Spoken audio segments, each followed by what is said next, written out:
L'Hebdo Politique. Bonsoir et bienvenue dans l'Hebdo Politique, votre rendez-vous politique du dimanche soir sur Radio Sensation en association avec TV78. Épisode 226 ce soir, mon invité est le maire de Brétigny-sur-Orge, Nicolas Méhari.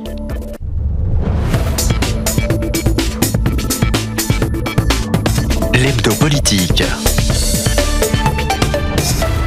Nicolas Méhari, bonsoir. Bonsoir Corentin Alonso. Vous êtes maire de Brétigny-sur-Orge depuis 2014, une commune de plus de 27 000 habitants dans le cœur de l'Essonne. Vous êtes également depuis 2019 vice-président du département de l'Essonne en charge de la transition écologique.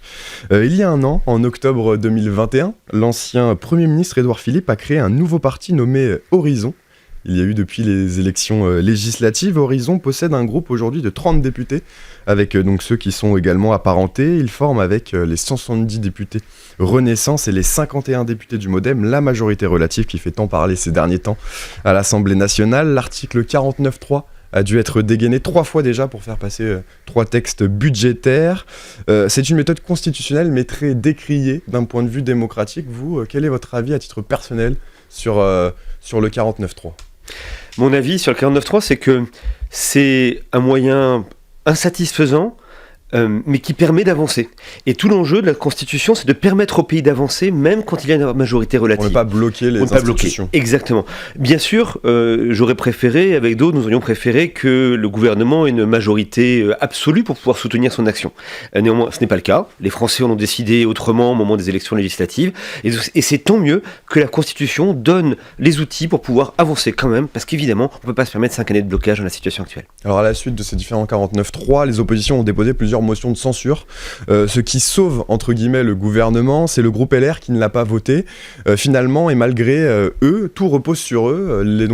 L'expression qui revient, c'est que les LR sont les béquilles de la majorité. Est-ce que vous voyez aussi cela comme... Non, je ne le vois pas de la même manière. C'est-à-dire que, en fait, la motion de censure peut être déposée mécaniquement en lien avec un 49.3. Ce qui est particulier cette fois-ci, c'est que la motion de censure qui a été déposée par la NUP a été votée également par le Rassemblement national. Et c'est pour cela que le gouvernement avait une courte avance pour pouvoir, entre guillemets, résister à cette motion de censure. Mais quelle serait la majorité alternative ?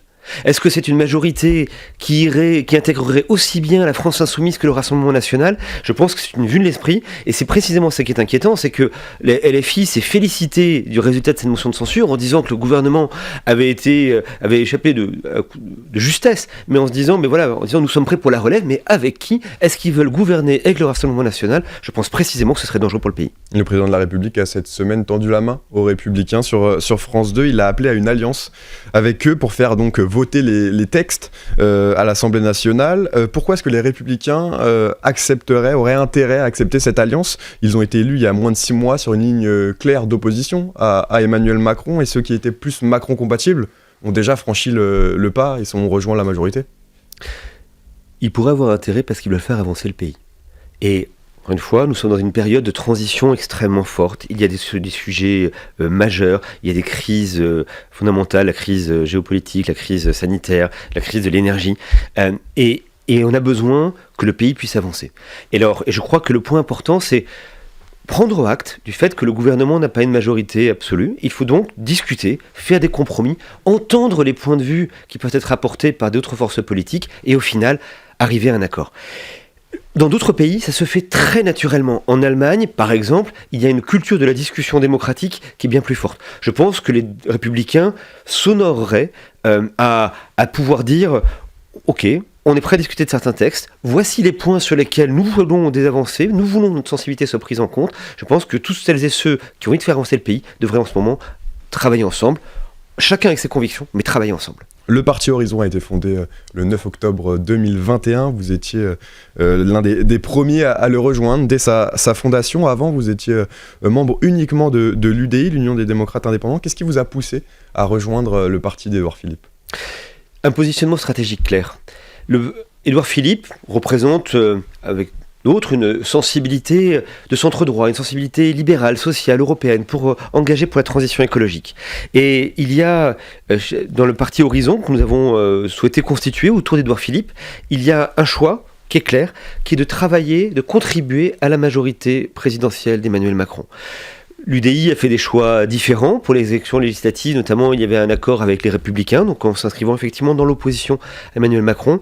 J'avais eu l'occasion de le dire pendant un certain nombre d'années à l'UDI, c'est que sur bien des sujets, Emmanuel Macron mettait en œuvre le projet politique que l'UDI portait, avec bien sûr des différences de méthode, enfin nous ne sommes pas forcément d'accord sur tout, et justement ce qu'Horizon apporte au sein de la majorité présidentielle, c'est de faire valoir une sensibilité particulière, une attention au territoire, un rapport à l'ensemble du pays, un rapport charnel avec le pays qui est très présent dans la réflexion Horizon et qui peut-être est un peu moins forte dans un parti comme Renaissance au départ. Vous l'avez dit, donc pour le moment Horizon se place en soutien du parti donc, de Renaissance, mais jusqu'à quand Édouard Philippe a montré plusieurs fois déjà quelques désaccords avec Emmanuel Macron, comme aussi le patron du Modem, François Bayrou, qui compose aussi la maison commune, comme vous l'appelez. Les députés Modem et Horizon n'ont pas hésité à proposer des amendements contre l'avis du gouvernement, notamment sur les lois du PLF 2023, sur le projet de loi de finances. Est-ce qu'il y a une volonté aussi de se différencier un petit peu de Renaissance, de peser, de bousculer un peu le parti d'Emmanuel Macron ?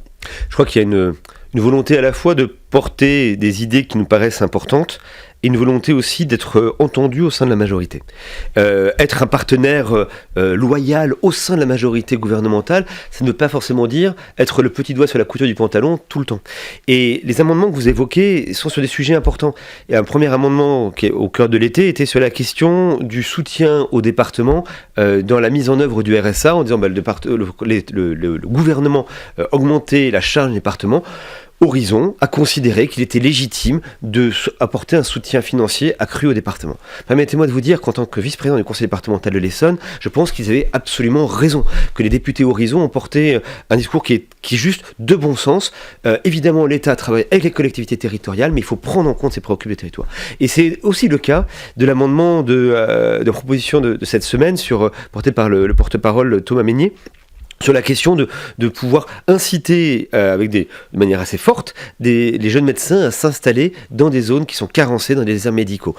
On a besoin de cela, c'est absolument essentiel. Dans les territoires, on le sait, et je crois justement que c'était des amendements qui définissait une ligne, l'attention au territoire. Parmi les personnalités qui ont rejoint Horizon, il y a Christian Estrosi, maire de Nice, Nathalie Loiseau, l'ancienne tête de liste à l'REM pour les européennes de 2019 et députée européenne, Hubert Falco, le maire de Toulon, Arnaud Péricard, maire de Saint-Germain-en-Laye dans les Yvelines, aussi le député Laurent Marcangeli, ancien maire d'Ajaccio, mais aussi Christophe Béchu, ancien maire d'Angers, désormais ministre de la Transition écologique, un poste éminemment important au vu des enjeux actuels. Il est aussi ministre de la cohésion des territoires. Alors, c'est pas un hasard, il a plaidé pour une nouvelle méthode de travail avec les collectivités, fondée donc sur la confiance et une plus grande autonomie. Vous êtes justement vice-président du conseil départemental de l'Essonne en charge de la transition écologique. Est-ce que l'on sera plus efficace si les collectivités locales s'emparent des projets environnementaux et ont plus de moyens, surtout sur les projets? Alors, absolument. D'abord, la transition écologique ne pourra se faire qu'en lien avec les territoires. Déjà parce que il y a bien des sujets où ce sont les collectivités territoriales, communes, agglomérations, départements, régions, qui sont en charge opérationnellement de les mettre en œuvre. Il y a bien des bâtiments publics, bien des bâtiments qui sont gérés aussi par ces collectivités. Et donc, évidemment qu'il faut le faire avec les collectivités territoriales. Je voudrais, avant de préciser ce point-là, revenir un instant sur la liste des personnalités que vous avez évoquées qui ont rejoint Horizon. Il y a énormément de maires de grandes villes, de maires ou de villes de toute taille, qui sont impliqués au sein d'Horizon, et c'est un élément de notre ADN. Pourquoi ? Parce que nous considérons que... Notamment par rapport à Renaissance, qui ont moins de maires. Tout à fait. Et au moment où, en fait, il y a eu la mise en place du non-cumul des mandats, on s'est rendu compte qu'une partie de la représentation nationale était plus éloignée des territoires qu'auparavant. Des convictions d'Horizon, c'est que les maires, les élus locaux ont des choses à dire qui concernent le débat national, et c'est aussi pour cela qu'il y a cette attention aux territoires, aux collectivités territoriales. Alors précisément, Christophe Béchu l'exprime, le dit, que justement la transition écologique devra se faire avec les collectivités territoriales, et il y a d'ailleurs des mesures qui sont déjà en train d'être mises en œuvre, le fameux fonds vert dont le montant a été significativement augmenté, à 2 milliards. À 2 milliards pour l'année 2023, qui est là pour justement faciliter les investissements rendus nécessaires dans les territoires. Et justement, en Essonne, est-ce que vous avez des idées de projets qui pourraient bénéficier de ce fonds vert ? Il y a énormément de sujets sur lesquels, en Essonne, il y a des choses à faire, que ce soit sur la rénovation énergétique des bâtiments, que ce soit sur les projets aussi pour pouvoir désimperméabiliser des cours, d'écoles, de collèges au niveau départemental.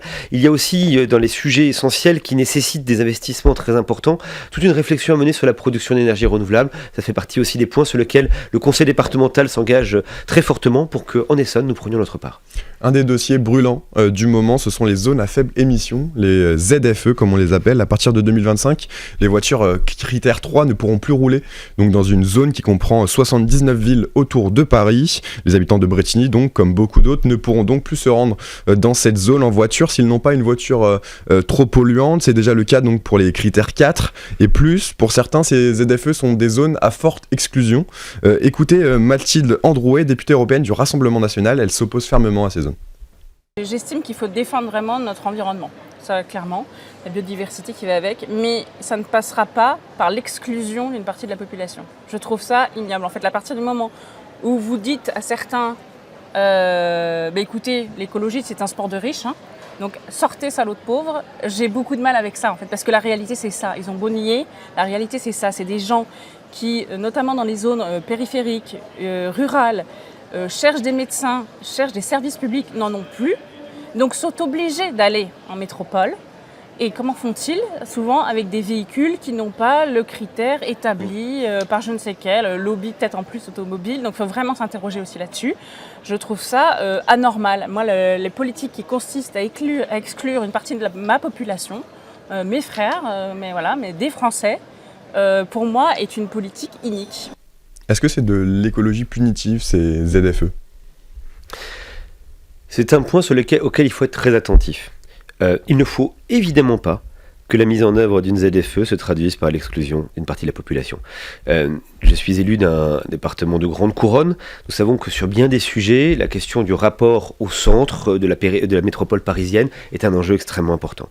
Rappelons que les investissements publics en matière de transport en commun pour la grande couronne ont été significativement plus faibles que ceux pour Paris, la petite couronne, alors que justement il y a des besoins extrêmement essentiels. Une fois qu'on a dit ça, je pense qu'il est important en matière de transition écologique de se donner un cap dans la durée et de mettre en œuvre les mesures d'accompagnement qui sont nécessaires. Avec François Durovray, nous portons l'idée qu'il faut, au même moment où le président du département de l'Essonne, le président du conseil départemental de l'Essonne, absolument, vous avez raison de le rappeler, il faut en même temps travailler sur des lignes de bus express, parce que il faut pouvoir renforcer les mobilités qui vont permettre de rejoindre efficacement le centre de la région de la métropole parisienne, dans lesquels beaucoup de nos concitoyens travaillent.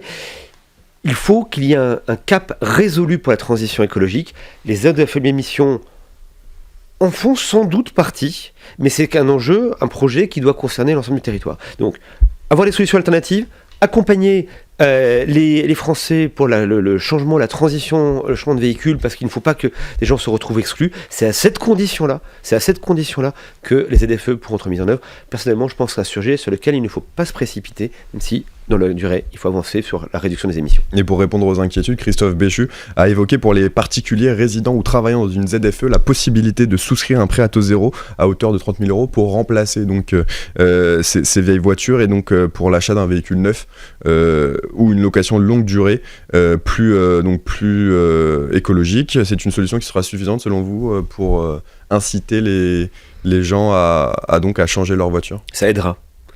C'est une mesure qui va dans la bonne direction. Je pense que sur un sujet comme celui-là, qui est un changement majeur, on ne prend pas encore toute la mesure de l'impact que ça va avoir sur nos vies. Arrêtons-nous un instant là-dessus, si vous le voulez bien, parce que c'est vraiment, je crois, assez emblématique des questions de transition. Il faut à la fois définir un cap de long terme.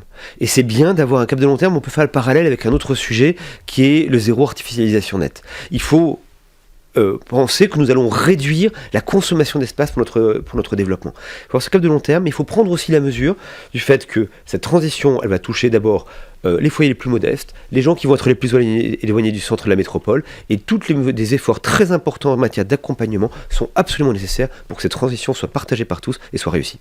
Mais pour éviter de prendre la voiture, il y a aussi donc les transports en commun. Depuis le début de l'année, la situation est très compliquée sur donc l'ensemble des lignes. Vous en savez quelque chose, Brétigny est desservi par le RERC. À travers une tribune collective, 15 présidents de région militent pour un New Deal ferroviaire. Ils souhaitent un grand plan de 100 milliards sur les 10 prochaines années, 10 milliards par an, financé par les collectivités, l'État, l'Europe et la SNCF. L'Italie, elle, a annoncé un plan de 180 milliards, l'Allemagne 90 milliards.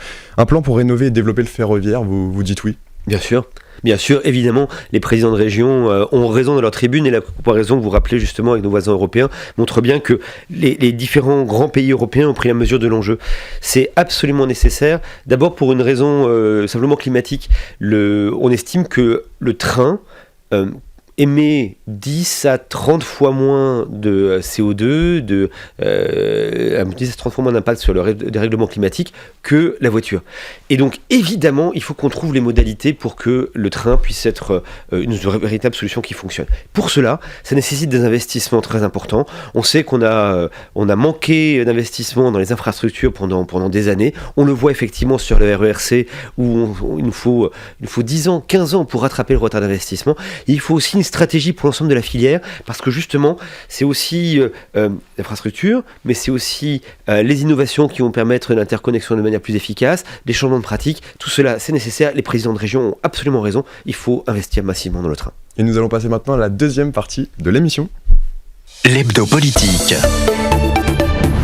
Toujours avec Nicolas Méhari, maire Horizon de Brétigny-sur-Orge. On parlait des trains à l'instant. Brétigny est une ville fortement liée au ferroviaire. Ce mercredi, le verdict du procès de la catastrophe de Brétigny-sur-Orge est tombé. Il aura fallu 9 ans pour que la justice soit rendue. Le 12 juillet 2013, le train intercité Paris-Limoges a déraillé à cause du décrochage d'une éclisse, une pièce métallique qui relie les rails entre eux. L'accident a fait 7 morts et une centaine de blessés. Pour la SNCF, la faute était due à un défaut indécelable de l'acier. C'est la position qu'elle a défendue lors du procès. Finalement, elle est reconnue donc coupable d'homicide et de blessures involontaires et a été condamnée à une amende de 300 000 € et un total de 3,5 millions de dommages et intérêts sera versé aux victimes. Vous n'étiez pas encore maire à l'époque quand c'est arrivé en 2013, mais vous avez ensuite suivi le questionnement et la reconstruction des victimes de ce drame. Que ressentez-vous après cette décision ?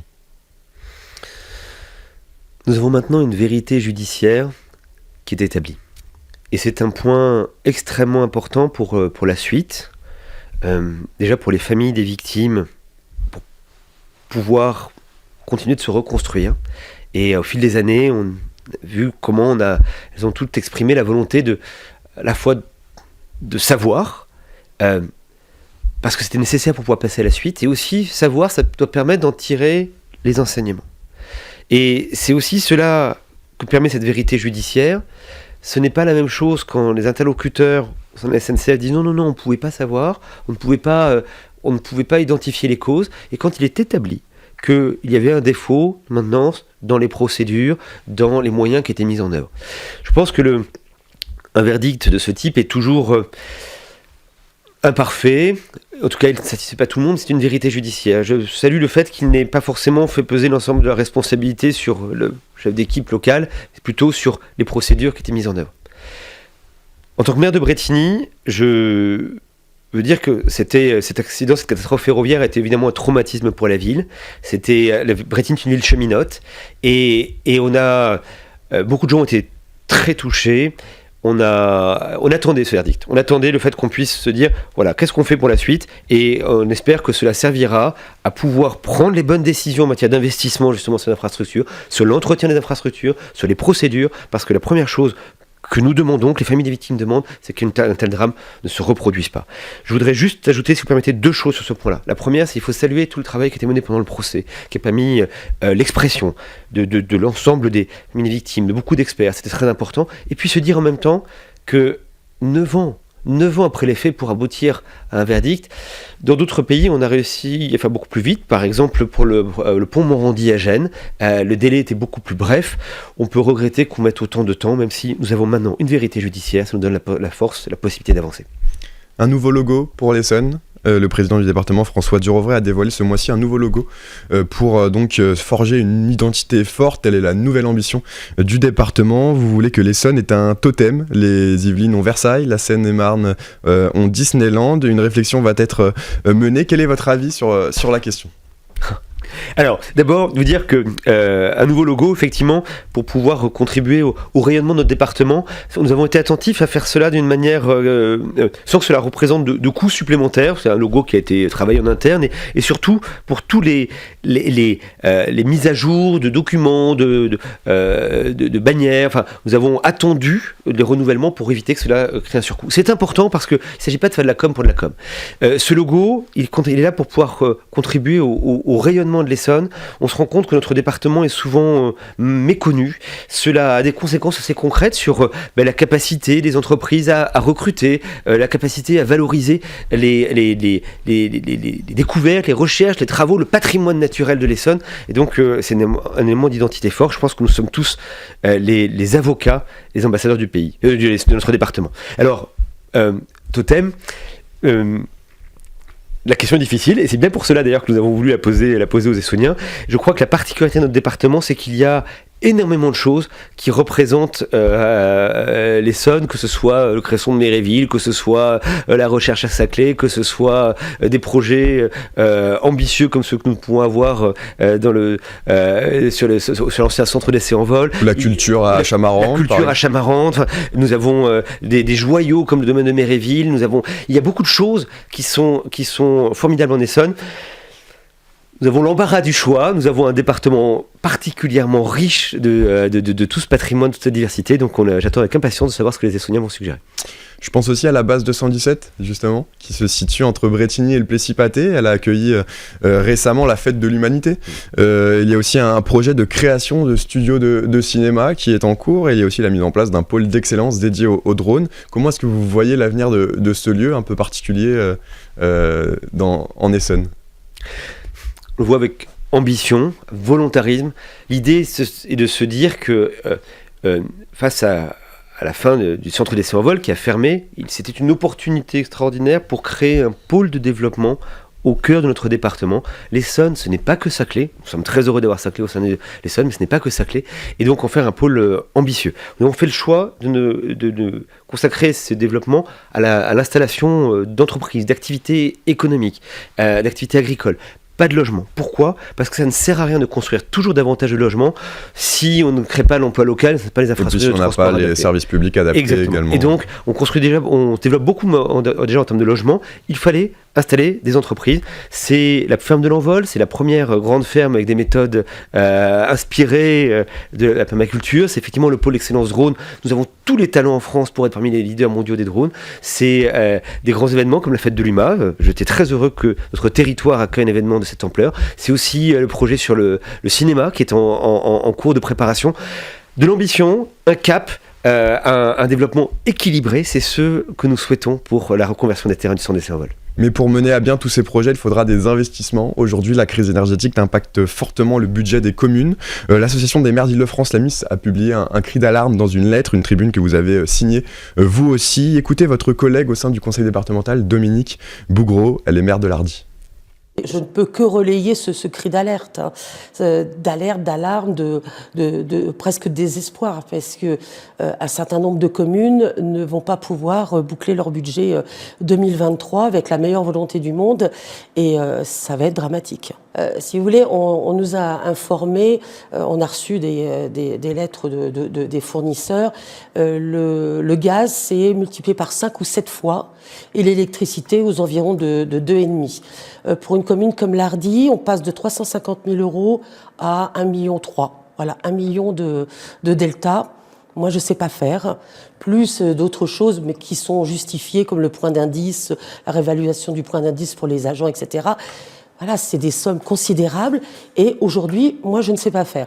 Alors, je ne sais pas faire, ça implique 2 choses essentielles. Donc, il va falloir peut-être renier sur des services publics. Aujourd'hui, les gens sont en telle difficulté que renier sur des services publics, voilà, c'est le signe est absolument catastrophique. Et peu de gens en parlent, et moi je pense que c'est absolument dramatique. Il faut quand même savoir que dans le bâtiment, le premier donneur d'ordre, ce sont les collectivités. Donc si demain, moi je ne peux pas dégager d'autofinancement, je ne peux plus investir, donc je ne peux plus solliciter les entreprises. Quel impact sur le budget de la commune de Brétigny? C'est le moment, la fin de l'année, où on vote les budgets pour la suite. Je souscris totalement aux propos de Dominique Bougreau. À Brétigny, on va multiplier la facture de gaz à consommation égale quasiment par 6. C'était 300 000 € par an pour chauffer les bâtiments municipaux. Là, à consommation égale, on serait à 1,7. 1,7 million d'euros, c'est-à-dire que c'est évidemment très important pour une commune comme la mienne. Alors, on arrive à faire face, mais cela réduit très fortement la capacité de financement des investissements, et donc cela va nécessiter de rééchelonner le plan d'investissement que nous pouvions avoir. Alors, au résultat, on a lancé un plan de sobriété pour pouvoir chercher à réduire cette consommation d'énergie, parce que évidemment, à un prix pareil, c'est intenable pour les communes, pour l'ensemble des collectivités. Nous étions nombreux à nous mobiliser avec la MIF. Ça concerne également le conseil départemental qui a lancé son plan de sobriété. Si on essaie de voir ça de manière un tout petit peu optimiste un instant, c'est que cela va peut-être nous aider à aller plus vite sur les investissements nécessaires pour la réduction des consommations et donc par la lutte contre le dérèglement climatique qui est le point positif. On va rester sur cette note positive pour conclure. Merci beaucoup Nicolas Méhari. Merci à vous d'avoir été avec nous. Je rappelle que vous êtes le maire Horizon de Brétigny-sur-Orge et vice-président du conseil départemental de l'Essonne, chargé de la transition écologique. Nous on se retrouve la semaine prochaine. Mon invité sera alors le maire de Vélizy-Villacoublay, Pascal Thévenot. Bonne soirée à tous.